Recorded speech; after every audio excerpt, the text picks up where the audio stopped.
한 어머니가 딸의 신혼집에서 발견한 충격적인 진실이 온라인에서 큰 화제가 되고 있습니다.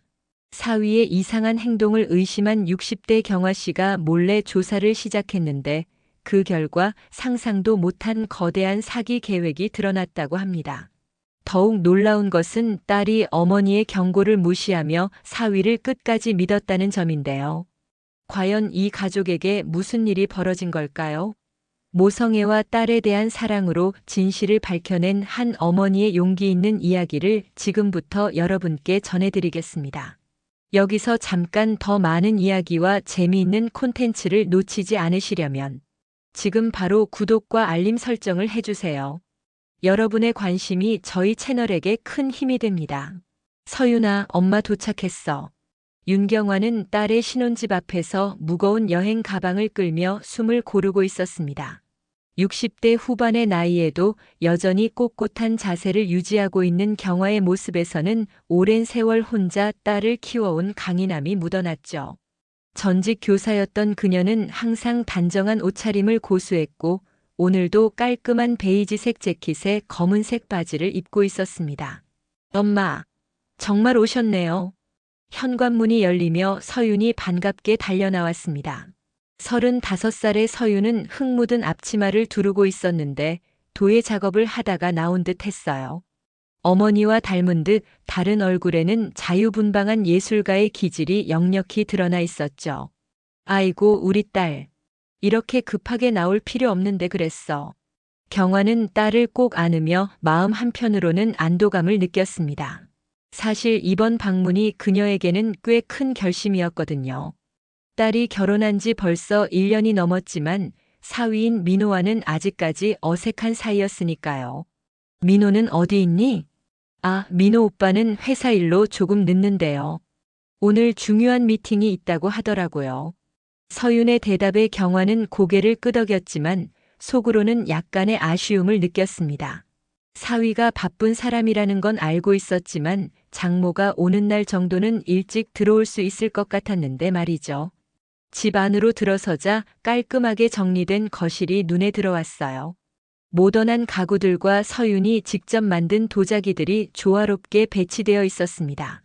특히 거실 한편에 놓인 파란색 화병은 서윤의 작품 중에서도 특별히 아름다웠죠. 와, 정말 예쁘게 꾸며놨구나.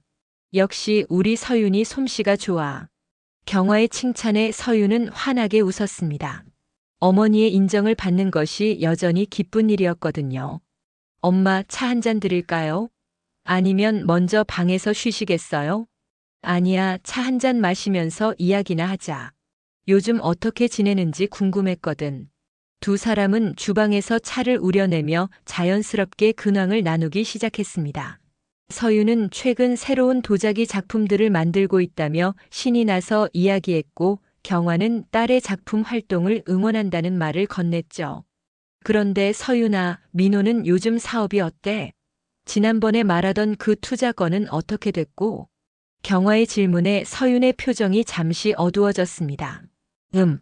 그 일은 아직 진행 중이에요. 민호 오빠가 워낙 신중하게 접근하고 있어서요. 서윤의 대답에서 경화는 무언가 불안한 기운을 느꼈습니다. 딸의 목소리에 평소와 다른 무게감이 실려 있었거든요. 하지만 섣불리 추궁하기보다는 조심스럽게 지켜보기로 했어요. 저녁 7시가 넘어서야 민호가 집에 들어왔습니다. 40 초반의 민호는 키가 크고 단정한 외모를 가진 남자였어요. 검은색 정장을 입고 있었지만 어딘지 지쳐 보이는 모습이었죠. 어머니, 안녕하세요.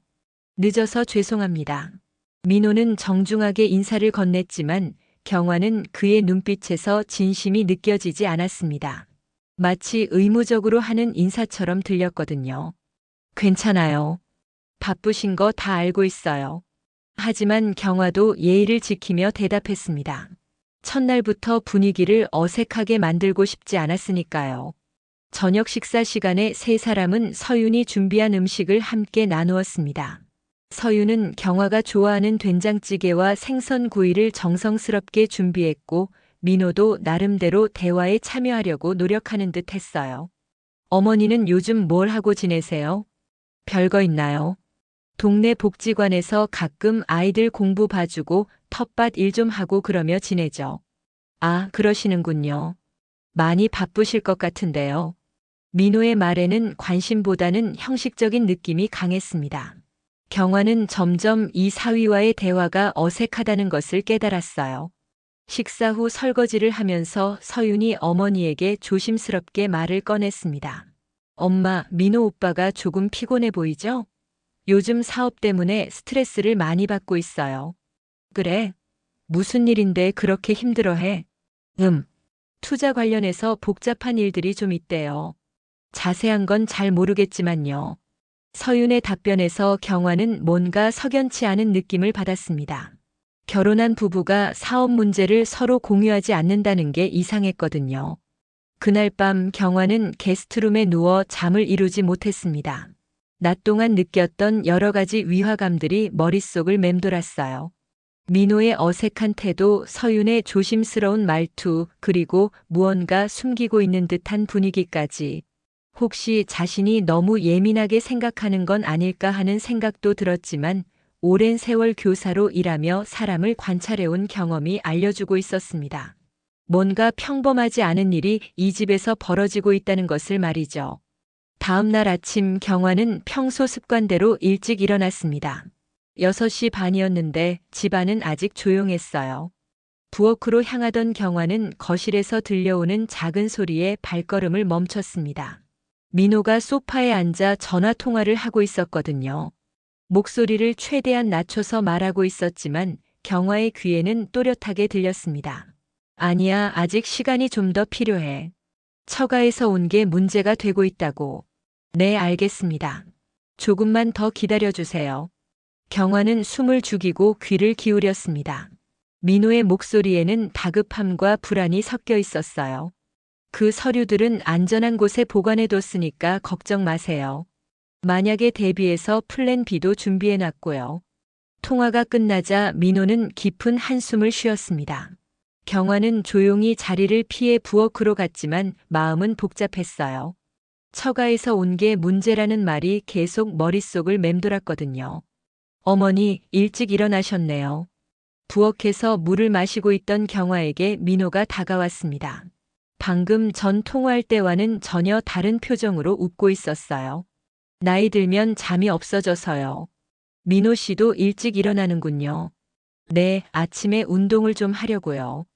어머니, 커피 드릴까요? 민호는 정중하게 물었지만 경화는 그의 눈빛에서 뭔가 계산적인 느낌을 받았습니다. 고맙지만 괜찮아요. 저는 따뜻한 물이면 충분해요. 그러시군요. 그럼 저는 잠깐 나갔다 올게요. 민호가 나간 후 경화는 거실을 다시 둘러봤습니다. 어젯밤에는 보지 못했던 것들이 눈에 들어왔어요. 테이블 위에 놓인 서류 뭉치, 벽장 앞에 놓인 검은색 가방, 그리고 무엇보다 서윤의 도자기 작품들 사이에 어울리지 않는 비싼 골동품들이 있었거든요. 엄마, 벌써 일어나셨어요? 서윤이 부스스한 머리로 나오며 경화에게 다가왔습니다. 응, 잠이 안 와서. 서윤아, 민호가 아침 일찍 어디 간다고 하던데? 아, 헬스클럽 가는 거예요. 요즘 운동에 푹 빠져 있거든요. 서윤의 대답은 담담했지만 경화는 딸의 표정에서 미묘한 변화를 감지했습니다. 뭔가 자연스럽지 않은 느낌이었어요. 아침 식사를 준비하면서 경화는 조심스럽게 대화를 이어갔습니다. 서윤아, 민호가 하는 사업이 정확히 뭐야? 어제 말해준 투자건 말고 본업 말이야. 부동산 관련 일이요. 투자 컨설팅 같은 거라고 해야 하나요? 서윤의 답변이 모호했습니다. 결혼한 지 1년이 넘었는데 남편의 직업을 정확히 모른다는 게 이상했어요. 회사 이름은 뭐야? HK 인베스트먼트. 맞나? 아, 엄마 왜 이런 걸 자세히 물어보세요? 서윤이 약간 짜증스러운 표정을 지었습니다. 경화는 더 이상 추궁하지 않기로 했어요. 오전 10시쯤 민호가 운동을 마치고 돌아왔습니다. 그런데 이상하게도 운동복이 아닌 평상복을 입고 있었어요. 게다가 손에는 큰 쇼핑백을 들고 있었거든요. 어머니, 제가 좋은 한우를 구해왔어요. 오늘 저녁은 제가 고기 구워드릴게요. 민호는 환하게 웃으며 비싼 한우 세트를 내보였습니다. 경화는 그 가격표를 슬쩍 봤는데 30만 원이 넘는 고급 한우였어요. 이런 비싼 걸 왜 사왔어요? 우리끼리 먹는 건데. 어머니가 오셨는데 당연히 좋은 거 대접해야죠. 별거 아니에요. 민호의 말에 경화는 고마워해야 할지 불편해해야 할지 모르겠었습니다. 분명 좋은 의도였겠지만 왠지 과도하다는 느낌이 들었거든요. 점심시간이 되자 민호는 갑자기 카드를 꺼내며 경화에게 건넸습니다. 어머니, 서윤이랑 쇼핑 좀 하고 오세요. 제 카드 쓰셔도 돼요. 아니야, 그럴 필요 없어. 내가 돈이 없는 것도 아니고. 경화가 정중히 거절했지만 민호는 계속 권했습니다. 어머니, 제가 사위로서 당연히 해야 할 일이에요. 딱히 비싼 걸 사라는 게 아니라 그냥 필요한 것들 있으면 쓰시라는 거예요. 서윤도 옆에서 거들었습니다. 엄마, 민호 오빠 마음인데 그냥 받으세요. 우리 같이 백화점이나 가볼까요? 결국 경화는 마지못해 카드를 받았습니다. 하지만 마음 한편으로는 이상했어요. 왜 굳이 자신의 카드를 쓰게 하려고 하는지 이해할 수 없었거든요. 백화점에서 서윤과 함께 시간을 보내는 동안 경화는 딸의 변화를 더욱 확실하게 느꼈습니다. 예전에 밝고 자유분방했던 서윤과는 달리 지금의 서윤은 어딘지 조심스럽고 위축되어 보였어요. 서윤아, 너 요즘 작품 활동은 어떻게 하고 있어? 좀 뜸해졌어요. 민호 오빠가 집에서 쉬라고 해서요. 왜? 내가 그렇게 좋아하던 건데. 그냥 결혼하면 우선순위가 바뀌잖아요. 서윤의 답변에서 경화는 뭔가 강요당하고 있다는 느낌을 받았습니다. 딸이 자발적으로 그런 결정을 내렸다기보다는 누군가의 압력이 있었다는 생각이 들었어요. 저녁 시간이 되어 집으로 돌아가자 민호가 정말로 고기를 구워주겠다며 나섰습니다. 그런데 고기를 굽는 동안 경화에게 이상한 질문을 던졌어요. 어머니, 혹시 서윤이 어릴 때 교육보험이나 적금 같은 거 들어놓으신 게 있나요? 왜 갑자기 그런 걸 물어봐요? 아, 그냥 궁금해서요. 요즘 재정 계획을 세우고 있거든요. 경화는 그 질문이 매우 부적절하다고 느꼈습니다. 사위가 장모에게 그런 개인적인 재정 상황을 묻는다는 게 예의에 맞지 않았거든요. 그런 건 서윤이랑 상의하세요. 경화의 단호한 답변에 민호는 어색하게 웃으며 화제를 돌렸습니다. 하지만 경화는 그 순간 확신했어요. 이 남자에게 뭔가 문제가 있다는 것을 말이죠. 밤이 되어 잠자리에 들면서 경화는 오늘 하루 동안 느꼈던 모든 이상한 점들을 정리해 봤습니다. 새벽에 수상한 전화 통화, 과도한 선물과 친절, 그리고 부적절한 질문까지. 이 모든 것들이 우연의 일치일 수는 없었어요. 특히 민호가 운동을 간다고 했으면서 운동복을 입지 않았던 것, 그리고 서윤이 남편의 직업조차 정확히 모르고 있다는 사실이 계속 마음에 걸렸습니다. 경화는 결심했어요. 내일부터는 좀 더 주의 깊게 관찰해 봐야겠다고 말이죠. 사흘째 되는 날 아침 경화는 일찍 일어나 혼자 동네를 산책하기로 했습니다. 새벽 공기를 마시며 복잡한 생각을 정리하고 싶었거든요. 그런데 집에서 나오자마자 놀라운 광경을 목격했어요. 민호가 검은색 승용차에서 내리고 있었는데 운전석에는 다른 남자가 앉아 있었습니다. 그 남자는 선글라스를 끼고 있었고 민호와 짧은 대화를 나눈 후 급히 차를 몰고 사라졌어요. 경화는 재빨리 근처 가로수 뒤로 몸을 숨겼습니다.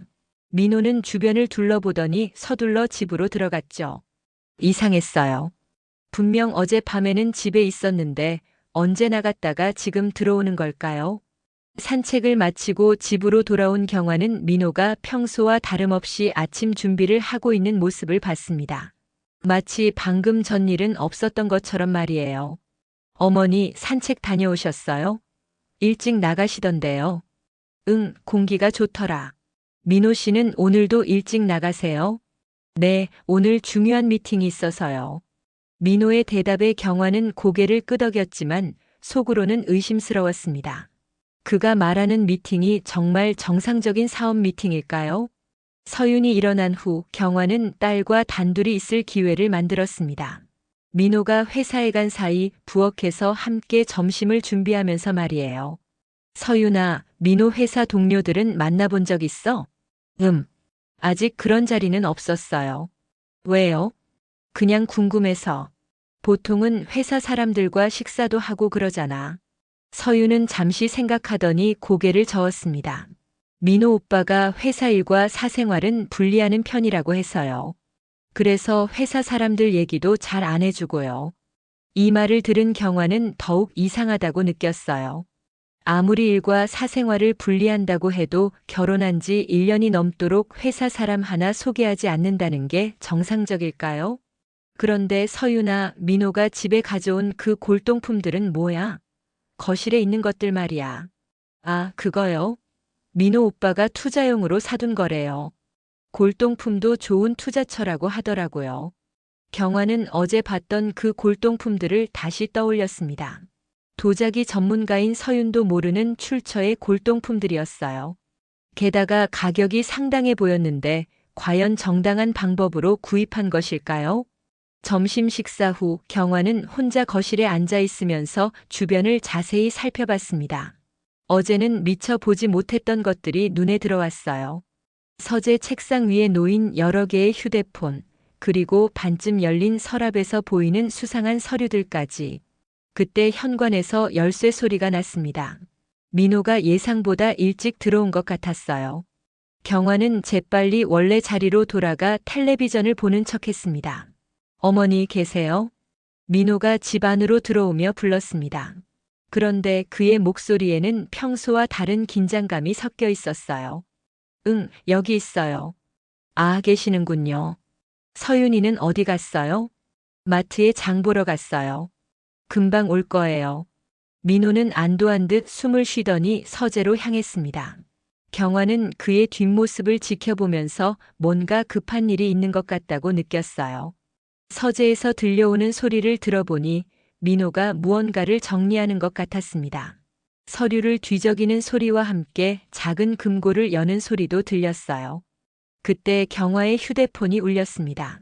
오랜 친구인 미경 언니에서 온 전화였어요. 경화야, 잘 지내지?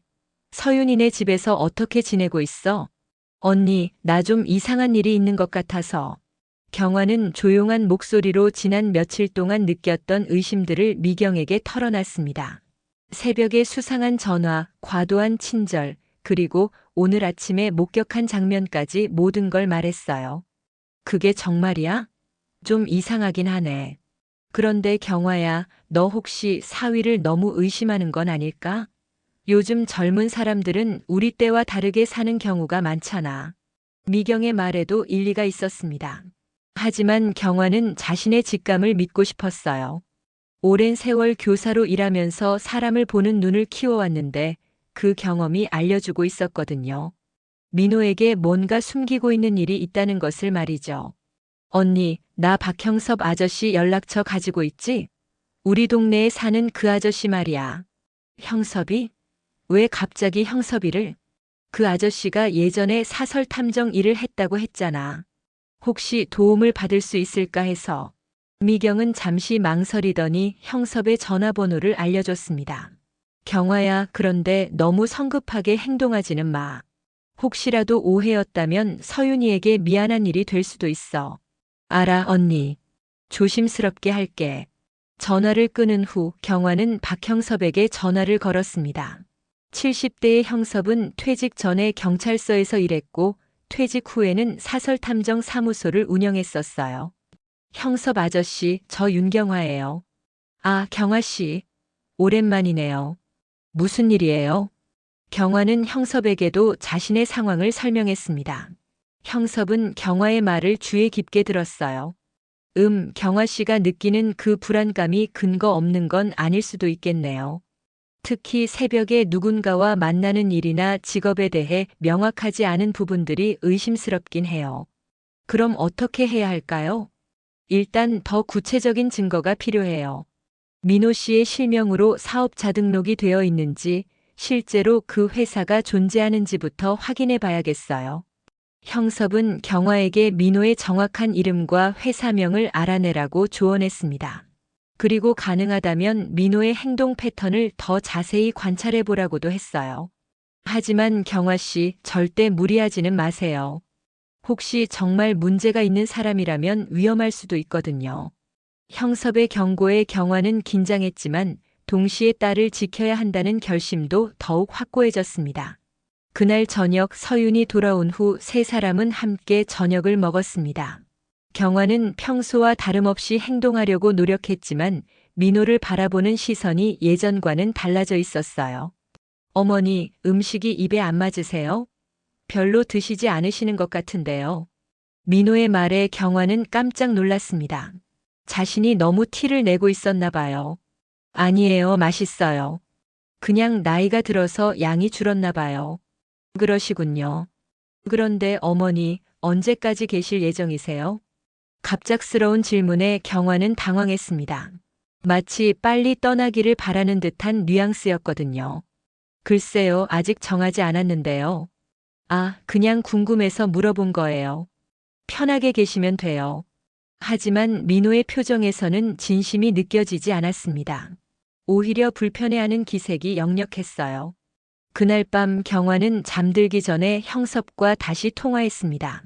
아저씨, 제가 내일부터 본격적으로 조사를 시작해 보려고 해요. 좋아요. 하지만 절대 들키지 않도록 조심하세요. 그리고 혹시 위험하다고 느끼면 즉시 그 집을 떠나세요.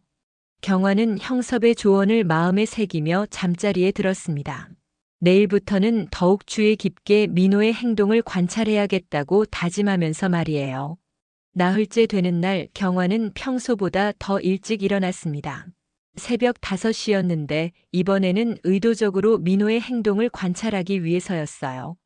게스트룸에서 나와 부엌으로 가는 척하면서 거실을 지나갔는데 역시나 민호가 또 전화를 하고 있었습니다. 아니, 그 돈은 절대 건드리면 안 돼. 처가 식구가 눈치채면 모든 계획이 망가진다고. 내 서류는 안전한 곳에 보관해뒀어요. 금고 비밀번호는 서윤이 생일이니까 기억해 두세요. 경화는 심장이 빠르게 뛰는 것을 느꼈습니다. 이번에는 더욱 구체적인 내용이었거든요. 그 돈이라니 무슨 돈을 말하는 걸까요? 그리고 서윤이 생일이 금고 비밀번호라는 것도 중요한 정보였어요. 민호가 통화를 마치고 나가자 경화는 서재 쪽으로 조심스럽게 다가갔습니다. 문이 반쯤 열려 있어서 안을 들여다볼 수 있었어요. 책상 위에는 여러 개의 서류가 흩어져 있었고 구석에는 작은 금고가 놓여 있었습니다. 경화는 숨을 죽이고 서윤의 생일을 떠올렸어요. 9월 15일, 즉 영구일호였죠. 하지만 금고를 열어볼 용기는 없었습니다. 너무 위험했거든요. 대신 경화는 책상 위의 서류들을 멀리서나마 관찰했습니다.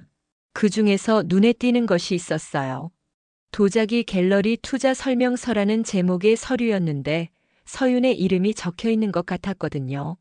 그때 현관에서 소리가 났습니다. 서윤이 일찍 일어난 모양이었어요.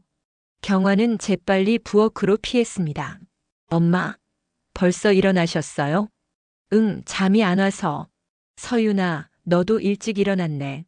네, 오늘 도자기 작업실에 잠깐 가려고요. 오랜만에 작품 하나 만들어 보려고 해서요. 서윤의 말에 경화는 반가웠습니다. 딸이 다시 자신의 일에 관심을 갖는 것 같아서요. 그래, 좋은 생각이야. 엄마도 같이 가면 안 될까? 괜찮을 것 같은데요. 민호 오빠만 괜찮다고 하면. 왜 민호 허락을 받아야 해? 경화의 질문에 서윤이 잠시 당황하는 표정을 지었습니다. 아, 그냥 예의상 말씀드리는 거예요.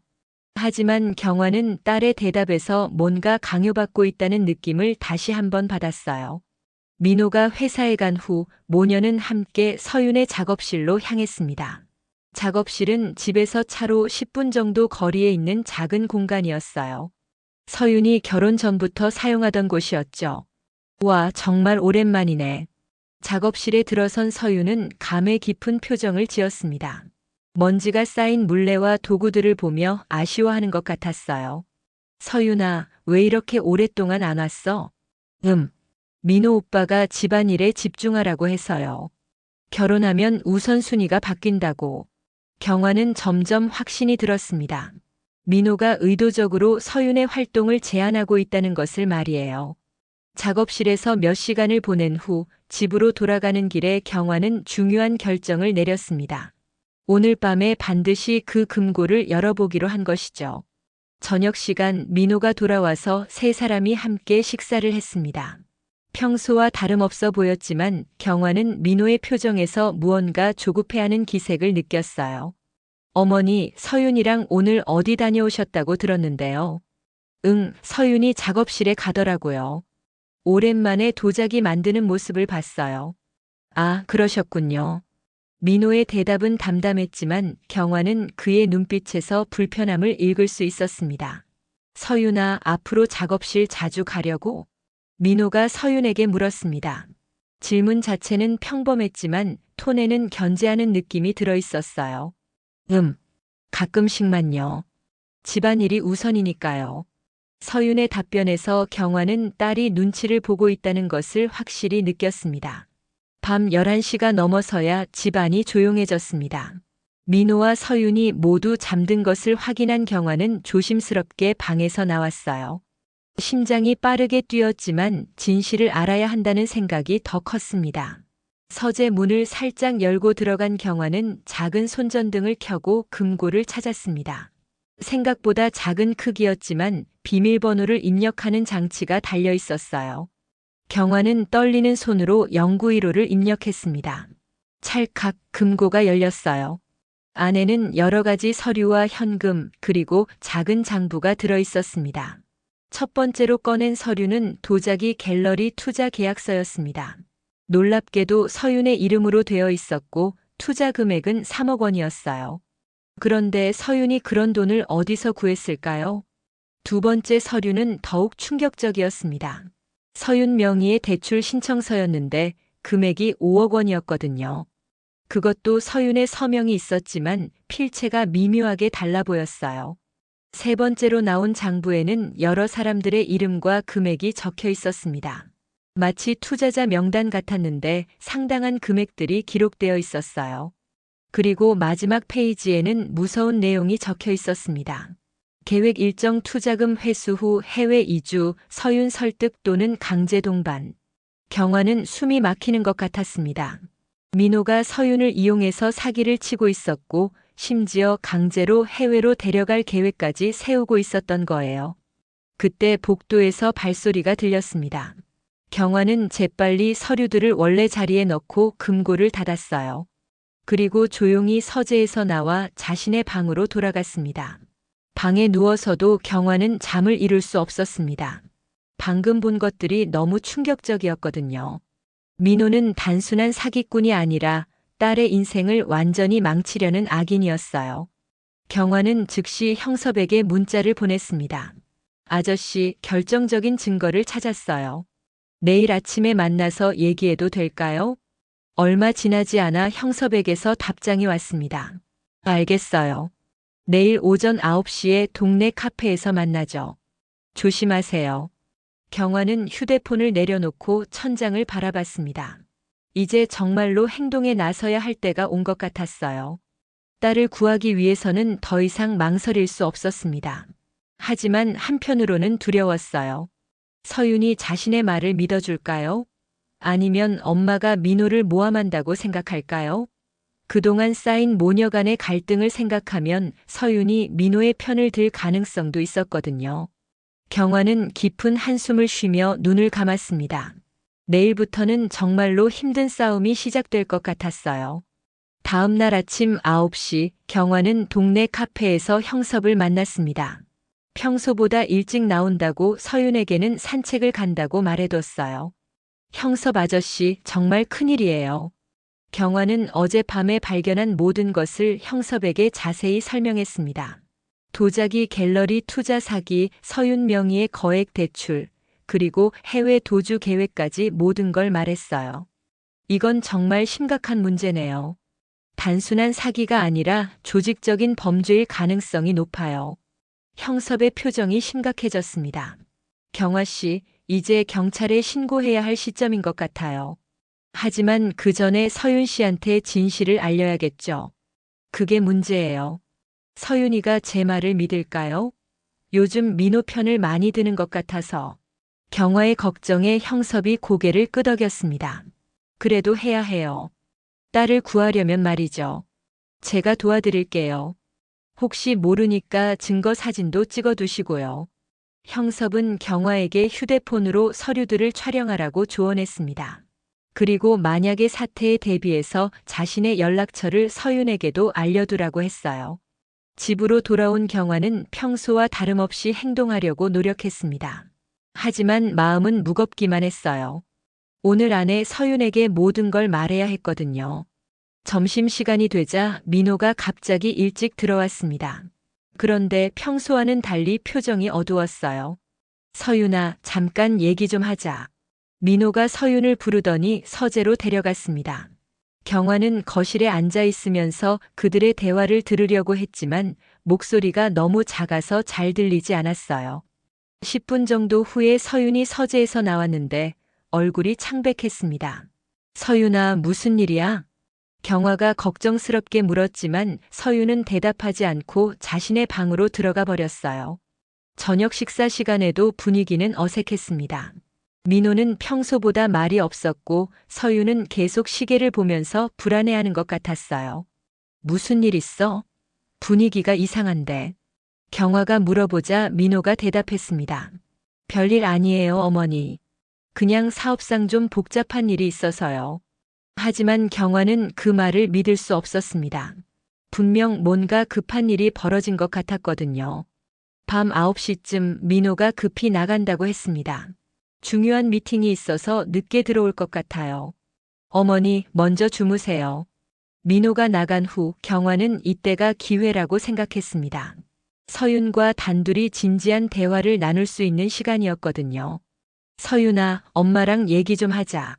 거실에서 서윤을 불러앉힌 경화는 조심스럽게 말을 꺼냈습니다. 서윤아, 엄마가 며칠 동안 지켜보니까 민호에게 뭔가 문제가 있는 것 같아. 엄마, 또 시작이에요? 왜 자꾸 민호 오빠를 의심하세요? 서윤의 반응은 예상했던 대로였습니다. 하지만 경화는 포기할 수 없었어요. 서윤아, 엄마 말 좀 들어봐. 민호가 새벽마다 수상한 전화를 받고 회사 일도 명확하지 않잖아. 그리고 그만해요, 엄마. 왜 자꾸 그러세요? 민호 오빠는 저를 사랑해주는 좋은 사람이에요. 서윤이 목소리를 높였습니다. 하지만 경화는 멈출 수 없었어요. 서윤아, 내 이름으로 된 대출 서류를 봤어. 5억 원이나 되는 거액이야. 너 그거 알고 있었어? 이 말에 서윤의 표정이 변했습니다. 놀란 기색이 역력했어요. 그게 뭔 말이에요? 도자기 갤러리 투자라는 명목으로 사기를 치고 있어. 너를 이용해서 말이야. 경화는 어젯밤에 본 모든 것을 서윤에게 털어놨습니다. 금고 안의 서류들, 투자 사기 계획, 그리고 해외 도주 계획까지 모든 걸 말했어요. 거짓말이에요. 엄마가 민호 오빠를 싫어해서 지어낸 얘기잖아요. 서윤이 울면서 소리쳤습니다. 서윤아, 엄마가 왜 거짓말을 하겠어? 너를 위해서 하는 말이야. 아니에요. 엄마는 예전부터 제 연애를 방해했잖아요. 이번에도 똑같이 하는 거예요. 서윤의 말에 경화는 가슴이 아팠습니다. 사실이었거든요. 과거에 서윤의 연애를 여러 번 반대했던 기억이 있었어요. 서윤아, 이번은 달라. 정말 위험한 상황이야. 엄마 인생처럼 살기 싫어요. 엄마는 아빠가 돌아가신 후로 혼자 사셨잖아요. 그런데 저한테는 왜 사랑하는 사람과 행복하게 사는 걸 방해하세요? 서윤의 말은 경화의 마음을 깊이 찌르는 것 같았습니다. 그건, 엄마, 이제 그만해요. 저는 민호 오빠를 믿어요. 그리고 엄마가 계속 이런 식으로 나오시면 정말 연락 안 할 거예요. 서윤이 자리에서 일어나더니 자신의 방으로 들어가 버렸습니다. 문을 쾅 닫는 소리가 경화의 귓가에 울렸어요. 경화는 홀로 거실에 남아 눈물을 흘렸습니다. 딸을 구하려고 했는데 오히려 더 멀어지게 만든 것 같았어요. 하지만 포기할 수는 없었습니다. 서윤이 위험에 처해 있다는 걸 알고 있으니까요. 그때 경화의 휴대폰이 울렸습니다. 형섭에게서 온 문자였어요. 경화 씨, 민호에 대해 조사한 결과가 나왔어요. HK 인베스트먼트라는 회사는 존재하지 않아요. 그리고 민호 이름으로 등록된 사업체도 없고요. 내일 만나서 자세히 얘기해요. 경화는 이 문자를 읽고 더욱 확신했습니다. 민호는 완전한 사기꾼이었어요. 하지만 서윤을 어떻게 설득해야 할지 막막했습니다. 11시가 넘어서 민호가 돌아왔습니다. 경화는 일부러 거실에서 텔레비전을 보고 있었어요. 어머니, 아직 안 주무세요? 응, 잠이 안 와서. 민호는 경화를 보더니 이상한 미소를 지었습니다. 어머니, 서윤이랑 무슨 얘기하셨어요? 서윤이가 많이 화가 나 있던데요. 별거 아니야. 그냥 일상적인 얘기. 그러시군요. 그런데 어머니, 혹시 우리 집에서 뭔가 찾아보신 건 아니죠? 민호의 질문에 경화는 심장이 빨리 뛰기 시작했습니다. 혹시 금고를 열어본 걸 들켰을까요? 무슨 말이에요? 아, 그냥요. 요즘 집 앞 물건들이 조금씩 움직인 것 같아서요. 민호의 눈빛이 차갑게 변했습니다. 경화는 이 남자가 정말 위험한 인물일 수도 있다는 생각이 들었어요. 저는 모르겠네요. 그러시군요. 어머니, 그런데 언제쯤 집으로 돌아가실 계획이세요? 또다시 나가라는 암시였습니다. 이번에는 더욱 직접적이었어요. 아직 정하지 않았어요. 그런데 어머니가 계시니까 서윤이가 좀 힘들어하는 것 같아요. 어머니한테 신경 쓰느라 자기 일에 집중을 못하고 있거든요. 민호의 말은 거짓이었습니다. 오히려 자신이 서윤을 통제하고 있으면서 경화에게 책임을 돌리고 있었어요. 그렇다면 내일 떠나는 걸 고려해 볼게요. 경화는 일단 물러서는 척했습니다. 하지만 속으로는 다른 계획을 세우고 있었어요. 집을 떠나더라도 서윤을 포기할 수는 없었거든요. 그날 밤 경화는 형섭에게 긴 문자를 보냈습니다. 아저씨, 상황이 급해졌어요. 내일 집을 떠나야 할 것 같은데 서윤이는 민호를 믿고 있어요. 어떻게 해야 할까요? 형섭의 답장은 금방 왔습니다. 일단 안전한 곳으로 피하세요. 그리고 경찰에 신고할 준비를 해둬요. 서윤 씨는 나중에라도 진실을 알게 될 거예요. 경화는 무거운 마음으로 짐을 싸기 시작했습니다. 딸과의 관계는 최악이 되었지만 포기할 수는 없었어요. 다른 방법을 찾아서라도 서윤을 구해야 했습니다. 다음 날 오전 경화는 무거운 마음으로 가방을 들고 거실로 나왔습니다. 서윤은 부엌에서 아침을 준비하고 있었는데 어젯밤 다툼 때문인지 경화와 눈을 마주치려 하지 않았어요. 서윤아, 엄마 오늘 집에 가려고 해. 경화의 말에 서윤이 잠시 손을 멈췄습니다. 그러세요. 짧은 대답이었지만 서윤의 목소리에는 서운함과 안도감이 동시에 섞여 있었어요. 서윤아, 엄마 말 꼭 기억해둬. 혹시 이상한 일이 생기면 언제든지 연락해. 경화는 형섭의 명함을 서윤에게 건넸습니다. 이분은 엄마 친구인데 혹시 모를 때 도움을 받을 수 있을 거야. 엄마, 또 그런 얘기예요? 정말 그만해요. 서윤이 짜증스럽게 말했지만 명함은 받아두었습니다. 민호가 나타나더니 가짜 미소를 지으며 말했어요. 어머니, 정말 가시는군요. 아쉽네요. 전혀 아쉬워하지 않는다는 게 뻔히 보였지만 경화는 참았습니다. 민호 씨, 서윤이 잘 부탁해요. 물론이죠, 어머니. 제가 잘 돌봐드릴게요. 민호의 말에서 경화는 소름이 돋았습니다. 잘 돌본다는 말이 전혀 다른 의미로 들렸거든요. 집을 나서면서 경화는 뒤돌아봤습니다. 서윤이 창문에서 자신을 보고 있었지만 손을 흔들어 주지는 않았어요. 경화의 마음은 무거웠습니다.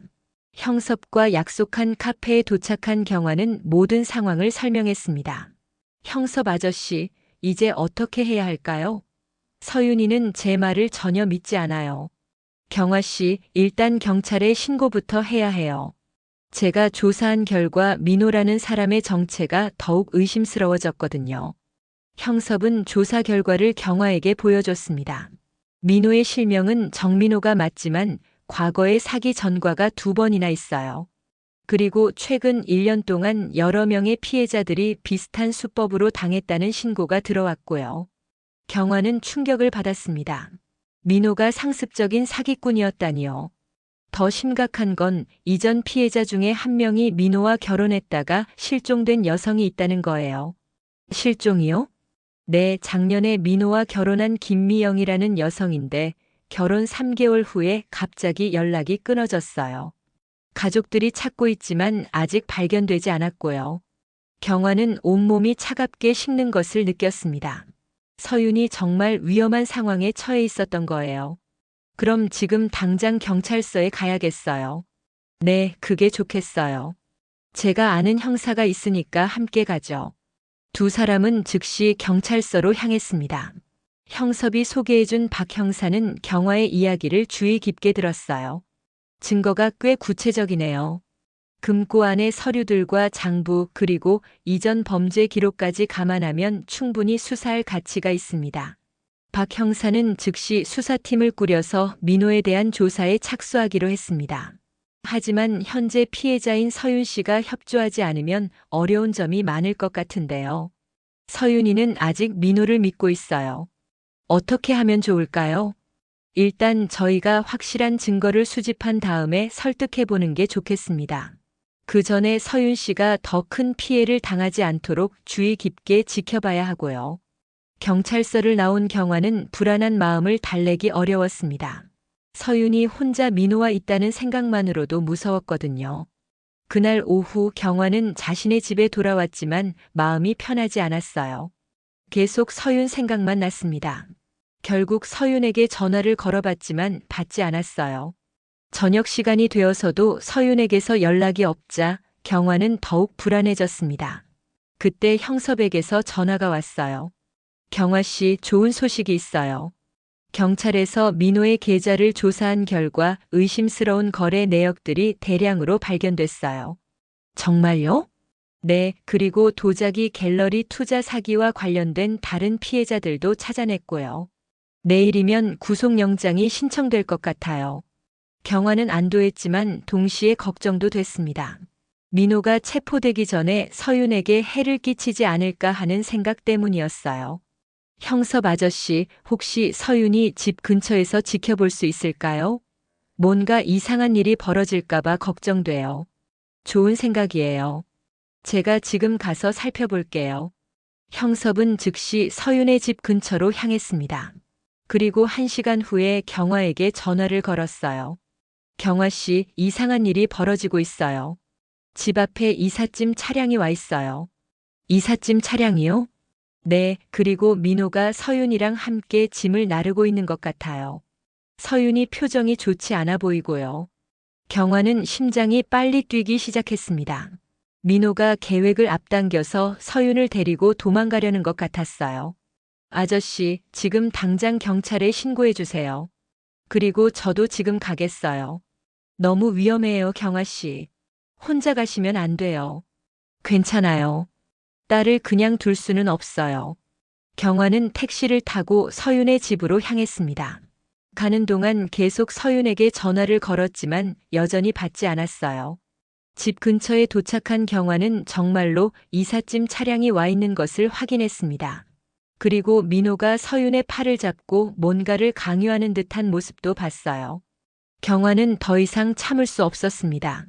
집으로 달려가서 초인종을 눌렀어요. 서윤아, 엄마야. 잠시 후 문이 열렸는데 민호가 나타났습니다. 그의 표정은 완전히 달라져 있었어요. 더 이상 가식적인 미소는 없었습니다. 어머니, 왜 다시 오셨어요? 서윤이는 어디 있어? 딸을 보여줘. 서윤이는 지금 좀 바빠요. 그때 집안에서 서윤의 목소리가 들렸습니다. 엄마, 엄마가 왔어요?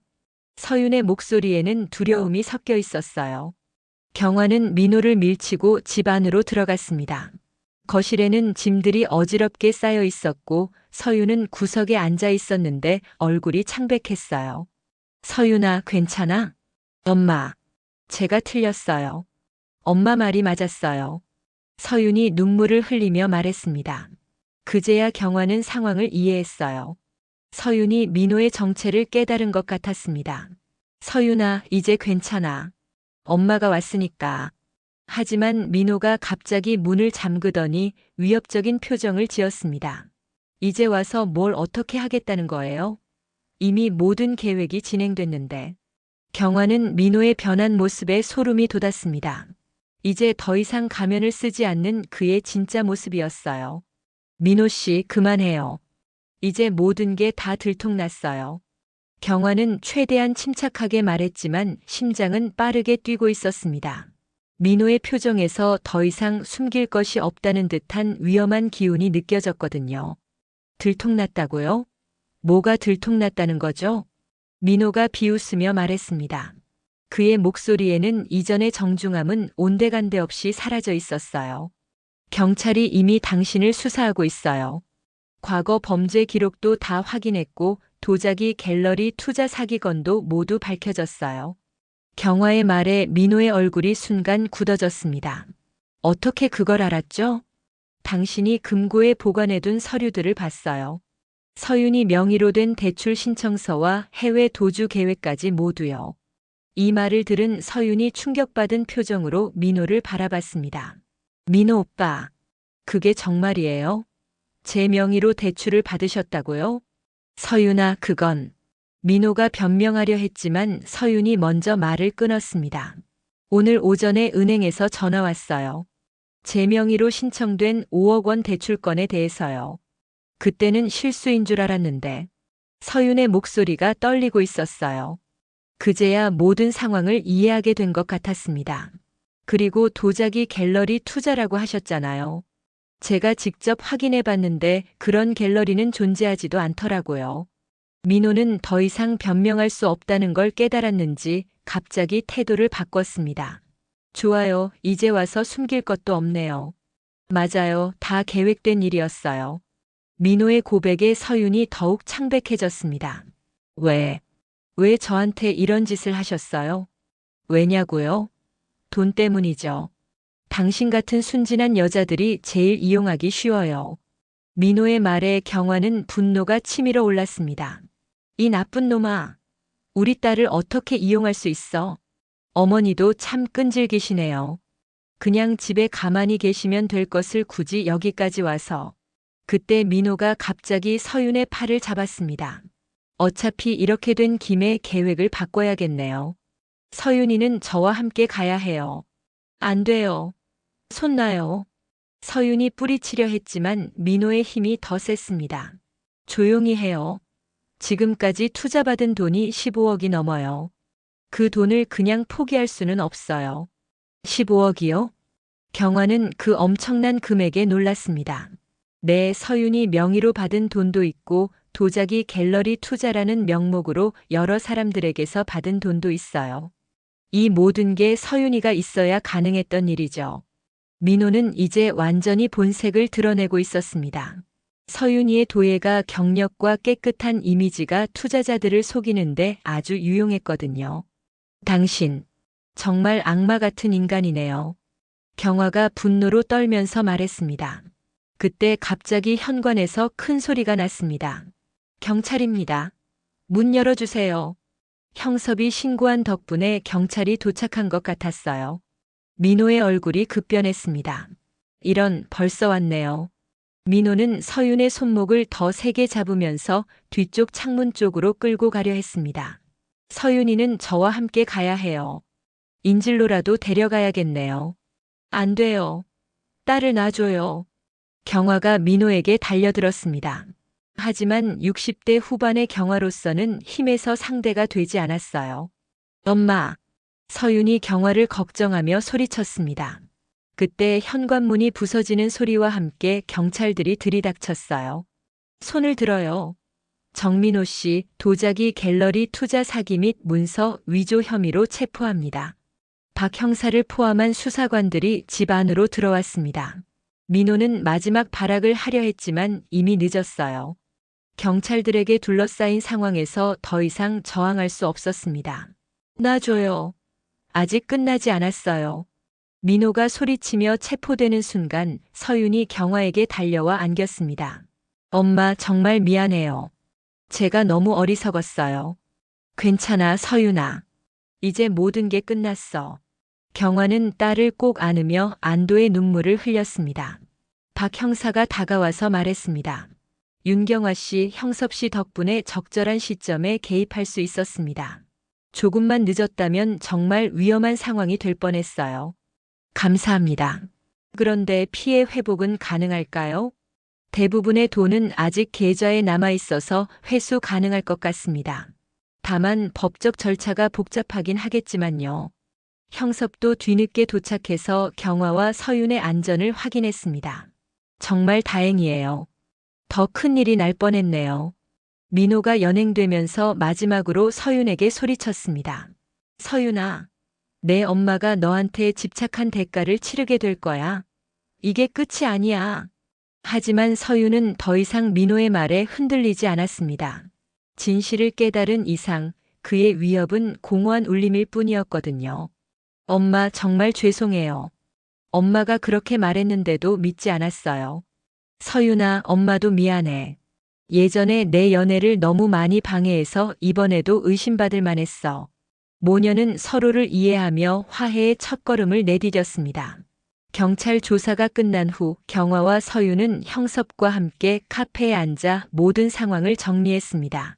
이제 정말 끝난 거죠? 서윤이 아직도 믿기 어렵다는 표정으로 물었습니다. 네, 민호는 이미 여러 건의 사기 혐의로 구속됐고 당분간 사회에 나올 수 없을 거예요. 형섭의 설명에 서윤이 안도의 한숨을 쉬었습니다. 그런데 서윤 씨, 앞으로 어떻게 하실 계획이에요? 형섭의 질문에 서윤이 잠시 생각에 잠겼습니다. 도자기 작업을 다시 시작하고 싶어요. 이번 일로 제가 얼마나 소중한 것들을 잃어버릴 뻔했는지 깨달았거든요. 서윤이 경화를 바라보며 말했습니다. 특히 엄마와의 관계요. 이제는 엄마 말씀을 더 잘 들을게요. 경화는 딸의 말에 눈물이 핑 돌았습니다. 오랜 갈등 끝에 드디어 진정한 화해의 순간이 온 것 같았어요. 사건이 일어난 지 석 달이 흘렀습니다. 가을이 깊어가는 11월의 어느 오후 경화는 서윤의 새로운 도자기 공방을 방문했어요. 예전 작업실보다 훨씬 넓고 밝은 공간이었습니다. 엄마 어서 오세요. 서윤이 흑투성이 앞치마를 두르고 반갑게 맞아주었습니다. 얼굴에는 예전의 밝은 미소가 돌아와 있었어요. 우와, 정말 멋지게 꾸며놨구나. 경화는 공방 안을 둘러보며 감탄했습니다. 벽면에는 서윤이 새로 만든 도자기 작품들이 전시되어 있었고 중앙에는 큰 물레가 놓여 있었어요. 이 작품들 정말 예쁘다. 예전보다 더 세련되어진 것 같아. 감사해요, 엄마. 사실 이번 일을 겪고 나서 작품에 대한 생각이 많이 바뀌었어요. 서윤이 자신의 작품 중 하나를 들어 보였습니다. 깊은 청색 바탕에 금색 선이 어우러진 아름다운 화병이었어요. 이 작품의 제목이 회복이에요. 깨진 신뢰도 다시 쌓을 수 있다는 의미를 담았거든요. 경화는 딸의 말에서 깊은 의미를 느꼈습니다. 민호 사건 이후 서윤이 얼마나 많이 성장했는지 알 수 있었어요. 그런데 서윤아, 법원 일은 어떻게 진행되고 있어? 다음 주에 최종 판결이 나와요. 변호사님 말로는 민호가 10년은 받을 것 같다고 하더라고요. 서윤의 목소리에는 더 이상 두려움이 없었습니다. 처음에는 법정에 서는 것조차 무서워했는데 이제는 당당하게 증언할 수 있게 됐거든요. 피해 배상은 대부분 회수됐어요. 제 명의로 된 대출도 사기 피해로 인정받아서 은행에서 처리해주기로 했고요. 경화는 안도했습니다. 경제적 피해까지 완전히 회복되면 서윤이 새로운 시작을 하는데 큰 도움이 될 테니까요. 그런데 엄마, 오늘 특별한 손님이 오신다고 했잖아요. 아, 맞다. 형섭 아저씨랑 미경 언니가 온다고 했어. 말이 끝나기가 무섭게 공방 문이 열리며 형섭과 미경이 들어왔습니다. 서윤이, 정말 멋진 공방이네요. 미경이 놀란 표정으로 주변을 둘러봤습니다. 감사해요, 미경 이모. 형섭 아저씨도 어서 오세요. 형섭은 한 손에 꽃다발을 들고 있었어요. 개업 축하 선물이에요. 비록 늦었지만요. 아저씨, 정말 고마워요. 아저씨가 아니었다면 지금의 제가 있을 수 없었을 거예요. 서윤이 진심으로 감사 인사를 건넸습니다. 네 사람은 공방 한쪽에 마련된 작은 테이블에 앉아 차를 마시며 이야기를 나눴어요. 그런데 서윤이 새로운 남자친구는 안 만나요? 미경의 질문에 서윤이 웃으며 대답했습니다. 당분간은 일에만 집중하려고요. 그리고 이제는 엄마랑 상의 없이는 중요한 결정 안 할 거예요. 그래도 너무 엄마한테만 의존하지는 마. 내 인생은 내가 사는 거야. 경화가 딸에게 조언했습니다. 예전의 경화라면 절대 하지 않았을 말이었어요. 엄마 많이 변하셨네요. 나도 이번 일로 많이 배웠어. 너를 지키려고 하는 것과 너의 선택을 존중하는 것 사이에서 균형을 찾아야 한다는 걸 말이야. 모녀의 대화를 듣던 형섭이 고개를 끄덕였습니다. 정말 보기 좋아요. 이번 일이 비록 힘들었지만 두 분 관계에는 오히려 도움이 된 것 같네요. 맞아요. 이제는 서로를 더 잘 이해하게 됐어요. 서윤이 경화의 손을 잡으며 말했습니다. 그때 공방 문이 또 열리며 젊은 여성이 들어왔어요. 안녕하세요. 도자기 수업 문의 드리러 왔는데요. 아, 어서 오세요. 서윤이 반갑게 맞아주었습니다. 공방을 연 후 벌써 여러 명의 수강생이 등록했다고 했거든요. 잠깐만요. 상담 좀 해드릴게요. 서윤이 그 여성과 따로 이야기를 나누는 동안 경화는 딸의 모습을 흐뭇하게 지켜봤습니다. 자신감 있고 당당한 모습이 정말 보기 좋았어요. 경화 씨 정말 잘 키우셨네요. 형섭이 경화에게 말했습니다. 혼자 키우느라 실수도 많이 했는데 서윤이가 잘 자라준 것 같아요. 엄마로서의 본능이 딸을 구한 거예요. 만약 경화 씨가 포기했다면 어떻게 됐을지 몰라요. 미경의 말에 경화는 그날 밤을 떠올렸습니다. 서윤이 자신의 말을 믿지 않을 때의 절망감, 그리고 그럼에도 불구하고 포기할 수 없었던 마음을 말이에요. 그때는 정말 힘들었어요. 딸이 날 믿지 않는다는 게 가장 아팠거든요. 하지만 결국 진실이 밝혀졌잖아요. 그리고 지금은 더 좋은 관계가 됐고요. 형섭의 말이 맞았습니다. 이제 경화와 서윤의 관계는 예전보다 훨씬 건강해졌어요. 서로를 존중하면서도 진심으로 소통할 수 있게 됐거든요. 상담을 마친 서윤이 돌아와서 말했습니다. 내일부터 새로운 수강생이 한 명 더 늘어날 것 같아요. 정말 기분 좋네요. 축하해, 서윤아. 점점 더 많은 사람들이 찾아올 거야. 경화가 딸을 격려했습니다. 해가 지기 시작할 무렵 네 사람은 공방 앞에서 작별 인사를 나눴어요. 서윤이 다음 주에 또 올게요. 미경이 서윤을 안으며 말했습니다. 형섭 아저씨도 자주 놀러 오세요. 아저씨 덕분에 새로운 인생을 시작할 수 있게 됐어요. 고마워요, 서윤이. 앞으로도 행복하게 사세요. 형섭과 미경이 떠난 후 경화와 서윤은 함께 공방 정리를 했습니다. 엄마, 오늘 저녁은 같이 드실까요? 제가 요리해 드릴게요. 그럴까? 엄마가 좋아하는 된장찌개 끓여줄 수 있어? 당연하죠. 이제 엄마 입맛은 제가 제일 잘 알아요. 모녀는 함께 웃으며 공방 문을 닫았습니다. 집으로 가는 길에 경화가 말했습니다. 서윤아, 이제는 정말 엄마가 아니라 인생 선배로서 조언해 줄게. 네, 엄마. 그리고 저도 이제는 딸로서만이 아니라 한 명의 독립된 어른으로서 엄마와 관계를 맺어갈게요.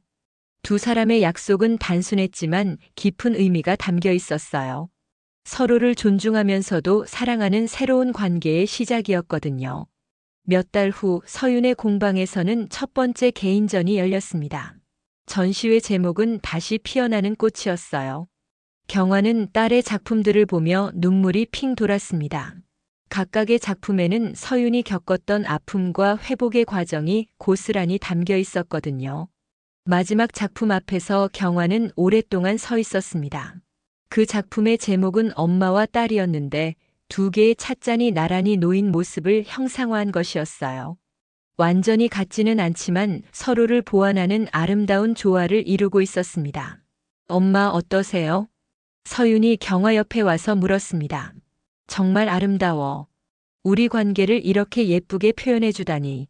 앞으로도 계속 이런 관계를 유지해 가고 싶어요, 엄마. 그럼 우리 함께 찻잔을 빚어볼까? 이번에는 정말로 함께 말이야. 좋아요. 전시회가 끝난 후 경화와 서윤은 공방에서 함께 도자기를 만들었습니다. 물레 위에서 천천히 모양을 잡아가는 점토처럼 그들의 관계도 새롭게 빚어지고 있었어요. 바깥에서는 첫눈이 내리기 시작했지만 공방 안은 따뜻했습니다. 모녀가 함께 만들어가는 새로운 시작의 온기로 가득했거든요. 이제 그들에게는 진짜 행복한 시간들이 기다리고 있었습니다.